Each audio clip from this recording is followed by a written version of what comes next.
Bayangkan sebuah perusahaan yang begitu sukses, begitu inovatif, begitu dikagumi, hancur dalam sekejap. Ini adalah kisah Enron. Kisah Enron dimulai pada tahun 1990-an, ketika perusahaan ini merajai industri energi. Dengan strategi bisnis yang agresif dan inovatif, Enron berhasil mencapai pertumbuhan yang luar biasa. Harga sahamnya melejit, dan para investor pun berlomba-lomba menanamkan modal mereka. Namun, balik kesuksesan itu, ada rahasia yang disembunyikan. Para eksekutif Enron, dipimpin oleh Kenneth Lay dan Jeffrey Skilling, terlibat dalam penyimpangan akuntansi yang sistematis. Mereka menggunakan berbagai teknik untuk memanipulasi laporan keuangan, membuat perusahaan tampak jauh lebih sehat daripada kondisi sebenarnya. Teknik-teknik ini termasuk membukukan pendapatan palsu, menyembunyikan hutang, dan mengembungkan nilai aset. Tujuan mereka adalah untuk menjaga harga saham Enron tetap tinggi dan menarik lebih banyak investor. Enron menggunakan berbagai teknik untuk menyembunyikan hutang dan menggembungkan nilai asetnya. Beberapa teknik yang paling umum digunakan adalah sebagai berikut. Salah satu teknik yang paling sering digunakan Enron adalah membukukan pendapatan palsu. Enron melakukan dengan cara mengakui pendapatan sebelum waktunya atau mengakui pendapatan yang tidak ada. Salah satu contohnya adalah ketika Enron mengakui pendapatan dari penjualan pembangkit listrik yang belum dibangun. Enron juga mengakui pendapatan dari penjualan gas yang belum dikirimkan. Sebenarnya hal ini dapat dilihat dari laporan keuangan yang dikeluarkan pada tahun 2000. Pada laporan ini kita bisa melihat ada peningkatan pendapatan yang masif, yaitu sebesar 151% dari tahun 1999 ke tahun 2000. Hal ini bukanlah hal yang aneh bagi perusahaan untuk mengalami peningkatan pendapatan yang tinggi, tetapi hal ini menjadi aneh karena pendapatan Enron di tahun sebelumnya hanya mengalami pertumbuhan sebanyak 9,6%. Enron juga menggunakan berbagai teknik untuk menyembunyikan hutang. Salah satu teknik yang paling umum digunakan adalah dengan menggunakan Special Purpose Entities. SPE adalah perusahaan yang dibentuk oleh Enron untuk tujuan tertentu, seperti untuk membeli aset atau untuk mendanai proyek. SPE ini biasanya dimiliki oleh Enron dan pihak ketiga.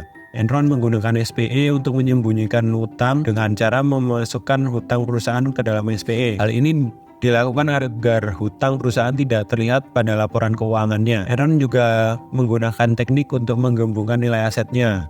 Salah satu teknik yang paling umum digunakan adalah dengan menggunakan mark-to-market accounting. Mark-to-market accounting adalah metode akuntansi yang digunakan untuk mencatat nilai aset berdasarkan harga pasar saat ini. Enron menggunakan mark-to-market accounting untuk menggembungkan nilai asetnya dengan cara menaikkan nilai aset tersebut secara artifisial. Teknik ini memungkinkan Enron untuk membuat laporan keuangan tampak lebih sehat daripada kondisi sebenarnya. Hal ini menyebabkan harga saham Enron meningkat dan menarik lebih banyak investor. Skandal Enron terungkap pada 2001 ketika seorang whistleblower membocorkan informasi tentang kecurangan yang terjadi. Dunia bisnis pun gempar. Harga saham Enron langsung anjlok dan perusahaan dinyatakan bangkrut dalam waktu singkat. Kejatuhan Enron tidak hanya merugikan para investor, tetapi juga ribuan karyawan yang kehilangan pekerjaan dan dana pensiun mereka. Ini menjadi salah satu skandal keuangan terbesar dalam sejarah Amerika Serikat.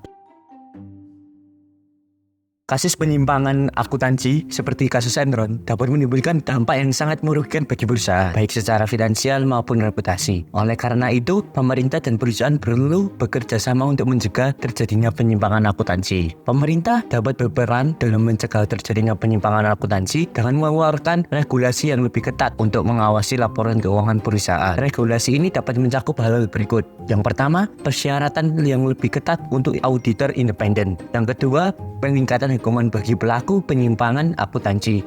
Dan yang terakhir, peningkatan transparansi laporan keuangan perusahaan. Lalu, perusahaan juga dapat berperan dalam mencegah terjadinya penyimpangan akuntansi dengan melakukan tindakan preventif berikut, yaitu memperkuat sistem pengendalian internal. Sistem pengendalian internal adalah seperangkat kebijakan dan prosedur yang dirancang untuk mencegah terjadinya kecurangan. Sistem pengendalian internal yang kuat dapat membantu perusahaan untuk mendeteksi dan mencegah terjadinya penyimpangan akuntansi. Tindakan yang dapat dilakukan untuk memperkuat sistem pengendalian internal antara lain, yang pertama, memisahkan tugas-tugas yang rentan terhadap kecurangan. Kedua, melakukan pelatihan kepada karyawan tentang pengendalian internal. Dan yang ketiga, menciptakan budaya kerja yang menjunjung tinggi integritas. Yang kedua, meningkatkan kesadaran tentang pentingnya etika bisnis. Kesadaran tentang pentingnya etika bisnis dapat membantu karyawan untuk memahami bahwa penyimpangan akuntansi adalah tindakan yang salah. Tindakan yang dapat dilakukan untuk meningkatkan kesadaran tentang pentingnya etika bisnis antara lain. Yang pertama, melakukan pelatihan tentang etika bisnis kepada karyawan. Kedua, memasukkan materi tentang etika bisnis dalam program orientasi karyawan. Dan yang ketiga, menggandakan kampanye etika bisnis di perusahaan. Lalu, ada yang ketiga adalah melakukan